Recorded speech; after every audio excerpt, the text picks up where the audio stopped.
Pois é, Lacombe, a direita está até já aceitando a dosimetria, né? A redução da pena para poder soltar, não, mas levar pelo menos para prisão domiciliar o Bolsonaro e por aí vai. Quer dizer, eles venceram, né? Um país amaldiçoado, um país dominado por bandidos, né? A gente tem que ser realista aqui. O que mais chamou minha atenção essa semana sobre esse assunto foi realmente aí uma turma, né, que é cúmplice, porque nenhum projeto desses de destruição do Brasil e perseguição ao bolsonarismo vingaria sem a cumplicidade de muita gente. Então, o que chamou atenção foram colunas como a da Malu Gaspar, do Globo, o Pablo Hortelado, né, os editoriais do Estadão que vão nessa linha, dizendo assim, olha, foi por uma boa causa, mas agora chega. É preciso conter o STF. Né? Abusos foram cometidos, eufemismo para crimes, né? Para prender o Bolsonaro, tudo bem, mas acabou. Agora vamos voltar à normalidade. Primeiro, isso é chocante pelo cinismo, né? Pela falta de caráter dessa gente. Segundo, pela ingenuidade, pela ignorância histórica, de quem não entende que quando abriu a porteira para o boi passar e buscar ali o Bolsonaro e seu entorno, a boiada toda ia passar atrás da mesma porteira. Né? Então é realmente comovente essa turma tucana acreditando que vai haver uma autocontenção do STF agora que Bolsonaro é carta fora do baralho, entre aspas. Até o PL está vendo se vai usar boneco ou inteligência artificial no lugar de Bolsonaro na campanha. Quer dizer, conseguiram o que queria. Tem alguns até que confessam isso. Né? Agora Bolsonaro está fora, né? E por aí vai.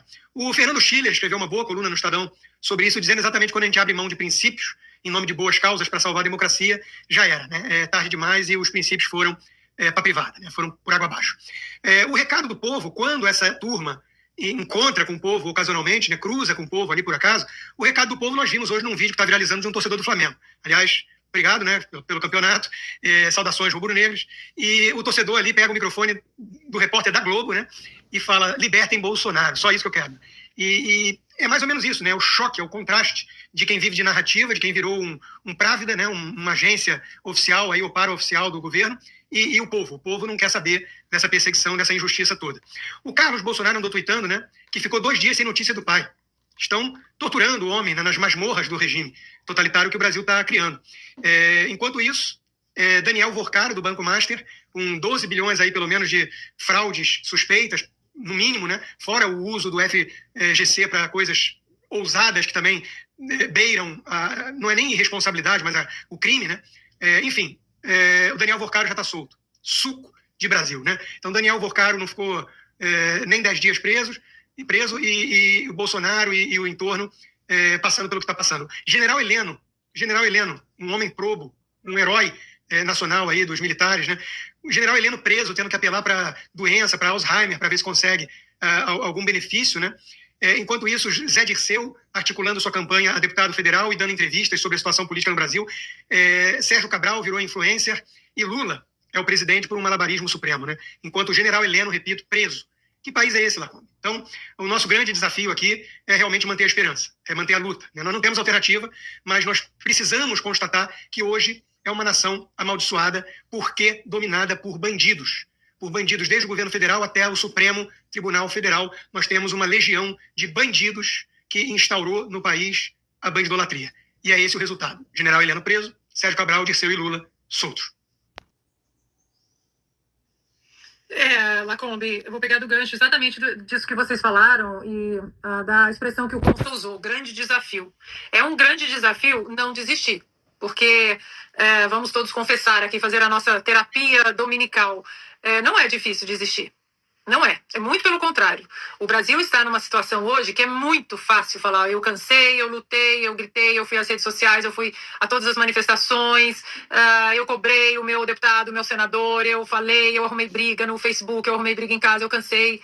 Agora realmente não dá.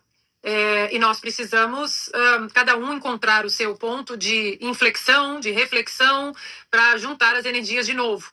Né, para recarregar as energias. Algumas pessoas dão tempo de rede social, mas continuam sempre de olho nas notícias. Outras pessoas intensificam orações. Enfim, eu acho que cada um vai ter que achar esse ponto para a gente recarregar, porque não dá. Para desistir do Brasil, não dá.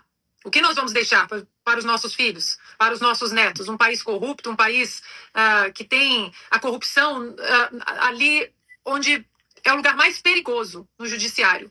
Corrupção no legislativo, nós sabemos que acontece em vários países, no executivo, nem os Estados Unidos estão salvos disso. Né? Existe ali a corrupção no deep state, é uma raridade, mas acontece porque aqui, pelo menos, o sistema de freios e contrapesos, ele funciona. Mas a corrupção que nós temos hoje no Brasil, endêmica, intrínseca, nas vísceras do judiciário, e não é o judiciário da primeira instância ou da segunda, é na Suprema Corte. Ou seja, a nossa pirâmide, que já é totalmente inversa, de cabeça para baixo, né? Um governo federal muito grande, Brasília muito grande, e o cidadão lá embaixo, essa pirâmide agora ela tem uma corrupção lá em cima, né? Que vai, como os americanos falam aqui, vai trickling down, vai caindo como cascata.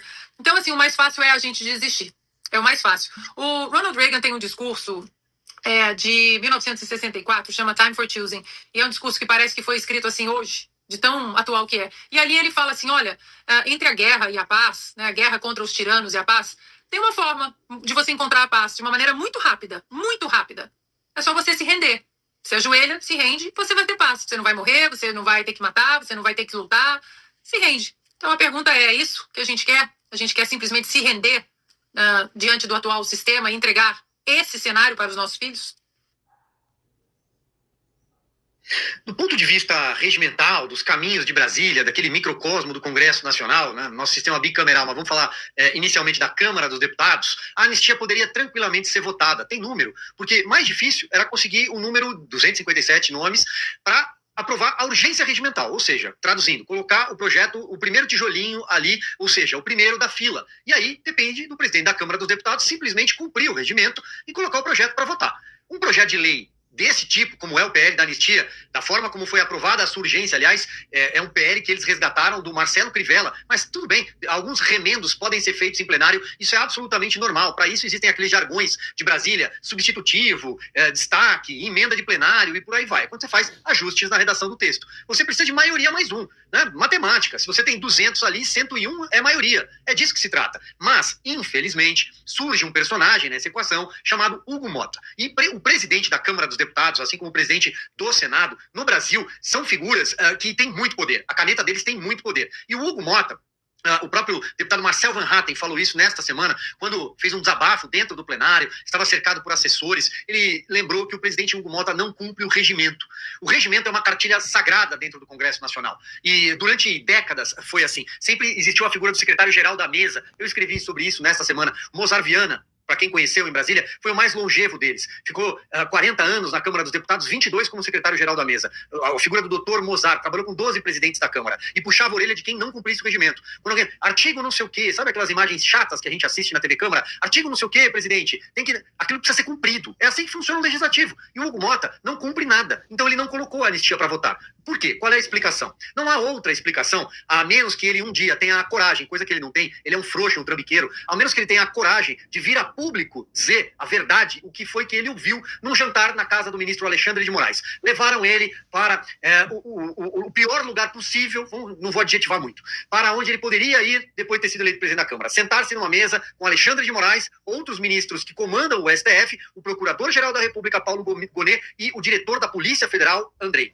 Pois bem, Andrei Rodrigues. Ali, o que foi falado? O que aconteceu? Não sabemos, talvez nunca saberemos. Mas sabemos que a Polícia Federal colocou em campo uma operação batizada de Outside, na pequena cidade de Patos. Fica a 300 quilômetros de João Pessoa, na Paraíba, tem 100 mil habitantes, é a cidade da família Mota. Inclusive, tem ruas com o nome de Mota, da família. É uma dinastia, avô paterno, avó materna, toda a família governa a cidade há muito tempo. O pai, Nabor Vanderlei, é o atual prefeito da cidade de Patos. E ali, a Polícia Federal deflagrou essa operação com um objetivo. Tem dinheiro surrupiado, uma empreiteira surrupiou dinheiro público, dinheiro do erário, dinheiro que saiu lá de Brasília, para fazer obras aqui. Vamos dar o nome das obras. Alça Sudoeste, Alça Sudeste. E uma avenida que, vejam vocês, leva o nome de Mota no sobrenome.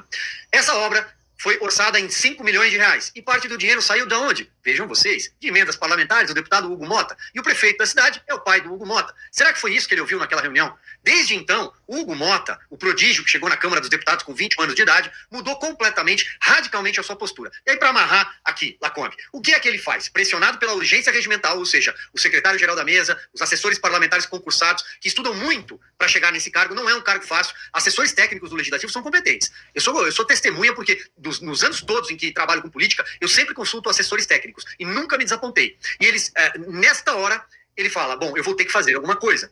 Pega o telefone e liga para os patrões da República. Ministro Gilmar Mendes, o que é que eu faço? Ministro Alexandre de Moraes, o que é que eu faço? Eles falam, bom, anistia nem pensar, não vamos ajudar a família Bolsonaro. De forma alguma vamos beneficiar o presidente Jair Bolsonaro. Vamos fazer uma mequetrefe aí, um projeto mequetrefe. Batiza de dosimetria. Mas quem é que vai relatar isso, ministro? Eu fico imaginando esse diálogo na minha cabeça. Mas quem vai relatar? A sociedade não vai topar. Chama o Paulinho da Força. Mas o Paulinho vai topar. O Paulinho vai.